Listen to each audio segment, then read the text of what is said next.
No one ranks the most popular television programs on the planet, but if they did, one of them would have to be Top Gear. The British Automotive Show is seen by 350 million viewers in 170 countries every week, not including the clones it's inspired in Russia, Australia, and the United States.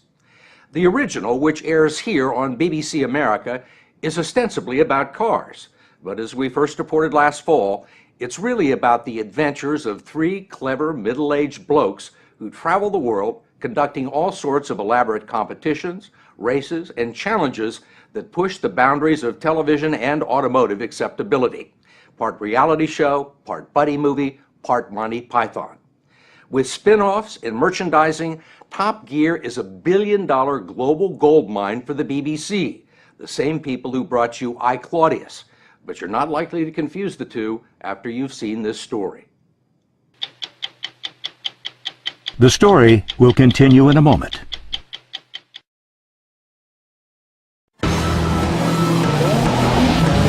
There's nothing on television quite like Top Gear. What began as a boring automotive program in the 1970s has morphed into this. That's the most amazing road I've ever seen. In this recent episode, the host took three of the world's highest performing cars on an expedition to find the best driving road in Europe, which they finally discovered in Romania. Viewers tune in to watch extravagantly filmed segments, usually involving some kind of motorized vehicle. It could be driving the smallest car ever made through the BBC's offices, or testing the toughness of long-haul trucks by smashing one through a brick wall. There's a news section, car reviews, and a talk show segment with international celebrities Cameron Diaz and Tom Cruise! who must agree to turn some laps in an underpowered Kia to demonstrate their driving prowess. Last summer, Tom Cruise nearly killed himself while clocking the season's fastest lap.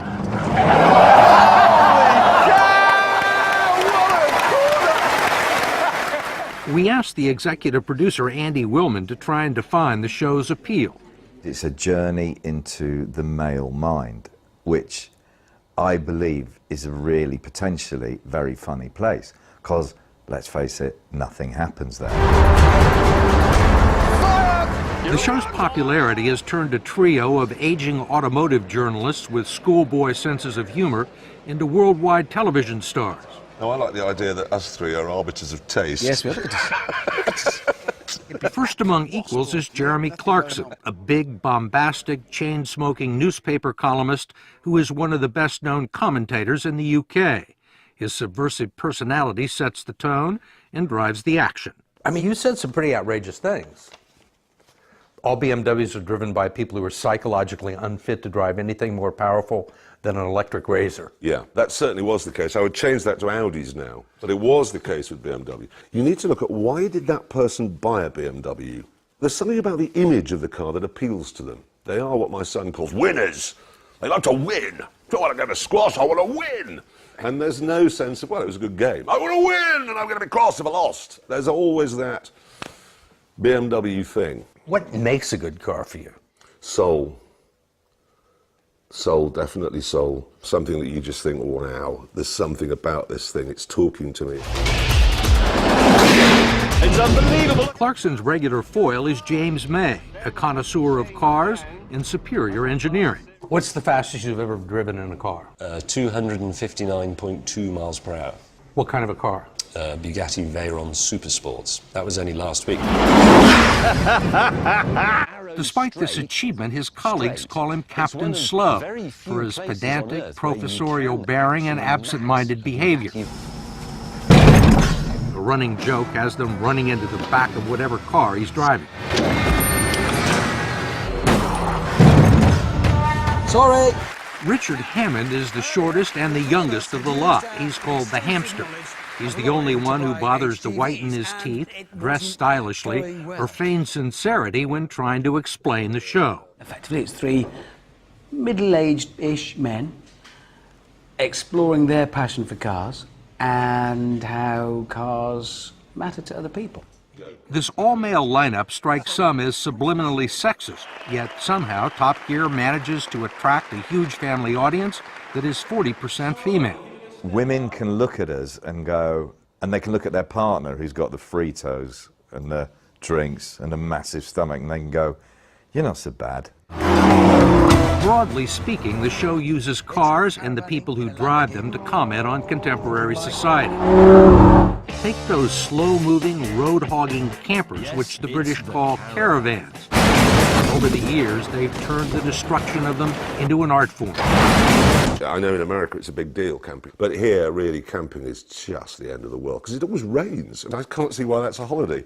Come on, everybody, we're going to go away and defecate in a bucket and live in a field in a small box, and get in everybody's way on the way there. I mean, look at... Many of their segments are vaguely disguised as pieces of consumer journalism. You put the news on, you always see news about Third World Wars. And there's an army inside a Toyota pickup with Kalashnikovs. And it always, you just sort of watch and go, it's always a bloody Toyota pickup, isn't it, you know? And then you think, they must be like the cockroaches in a nuclear explosion. They cannot stop. So then you go, hang on, there's a film in that. Several films, actually, where they set out to destroy it, only to drive it away after minimal repairs. After the Toyota survived this building demolition, retired it to a place of honor in the studio. Oh, God. They all agree that one secret to the show's success is their often toxic relationship. Sorry, I was watching this. You're now going to get macheted to death. Which was on full display during a road trip in Bolivia. James is killing Jeremy. The chemistry that exists between Richard, James and I has rather taken over. Now, you can't really engineer chemistry. That just happens. We really genuinely loathe each other. Come on, Richard and James, everybody! Top Gear is taped inside a hangar at an old RAF airfield outside London. Their offices are a maze of dilapidated trailers that abut a specially built test track. This is the realm of the Stig, the show's fourth on-air personality, an anonymous professional race car driver who doesn't speak. The Stig was a happy accident. We couldn't find a racing driver capable of an intelligent comment. That's a problem that you find around the world. And then, I think Jeremy said, why does this driver need to talk at all? We tried to get him to utter a few syllables when he took us on a test drive in the new Camaro. It's a nice day for a drive. It didn't work. Driving 130 miles an hour and screeching around the hairpin turns, we didn't even hear a grunt. This is fun. What's his appeal? Well, kids like him because he's kind of... They love a helmeted thing, you know, and all that kind of superhero. He is also the perfect marketing tool, and his image helps sell the brand across the globe, subsidizing one of the biggest budgets on the BBC. France! We can see France! Some of their elaborate stunts belong in the Guinness Book of World Records.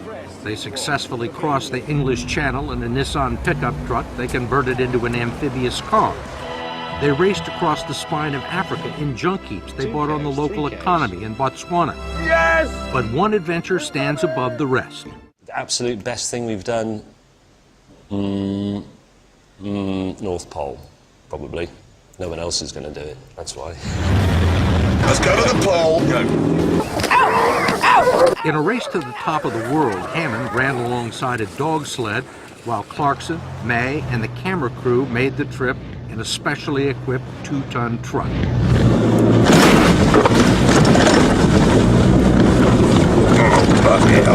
You were just driving along and you start to hear that creak. As the ice started to creak, if the car had gone through, we would have been finished. It's minus 60 degrees, minus 70 degrees, we'd have been dead within 2 or 3 minutes. That was a time where you think, oh God, what am I doing here? They brought along gin and tonic to keep them warm.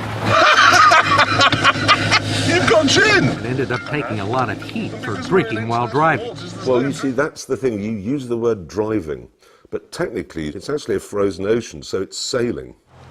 And you can sail if you've had a few drinks. This was our argument, and they, again, the BBC just went, yeah, great. The show manages to careen into controversy almost every week, usually for something Clarkson said. He's offended everyone from the Prime Minister to truck drivers, who took offense at this characterization of their profession. It's a hard job. Change gear, change gear, change gear, check your mirrors, murder a prostitute, change gear, murder, check your... That's a lot of effort in a day. I mean, it's a weekly occurrence that somebody will complain, Top Gear was on last night, and it's just, you sit back and wait for the complaints. But if you start to pay attention to everybody's concerns, you end up with something bland and boring. So you sort of have to ignore everybody in order to do the show how we want to do it. Speed is great. Speed works. Where would we be as a species without speed? You know, we'd still be eating mud. I am an alien! One of the most hair-raising adventures was in the U.S. They were each given $1,000 to buy a car in Miami and drive them to New Orleans.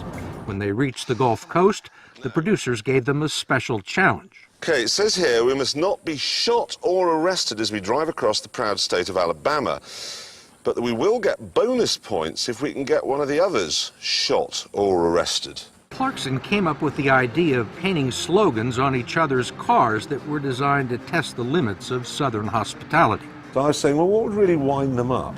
I mean, I'm bi and man love rules okay and country and western music is rubbish and all of the other things, Hillary for president that we wrote. Here we are, sweet home Alabama.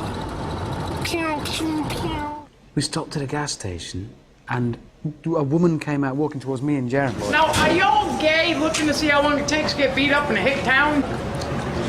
I'm not gay, I'm married. NASCAR sucks, country and western is rubbish. Guess what? You're in a hick town, man. We're gonna die now. I recognised straight away, coming from quite a rough northern town here, that it was ugly. It was going to become ugly. She said she was gonna get the boys. By then, pickup trucks full of people with guns were turning up and sort of milling around. And a massive guy in the middle of the forecourt had begun a countdown from 10, 9, 8. I don't know what he was going to do when he got to 1. He was operating at the very limit of his capacity, counting backwards from 10. But whatever was going to happen at 1 was going to be bad. So we ran. We just ran away. People really threw rocks at you. They really threw rocks at us. They pursued us in pickups. You didn't see all of it because the camera crew had to run away as well.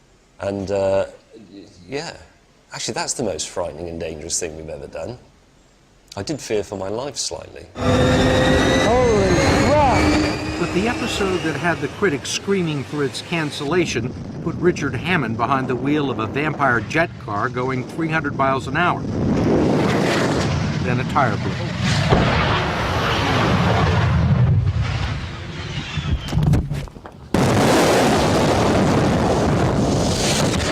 It was touch and go. It was a bit touch and go. It was in a big coma. It was horrible for my wife and for my parents and my daughters.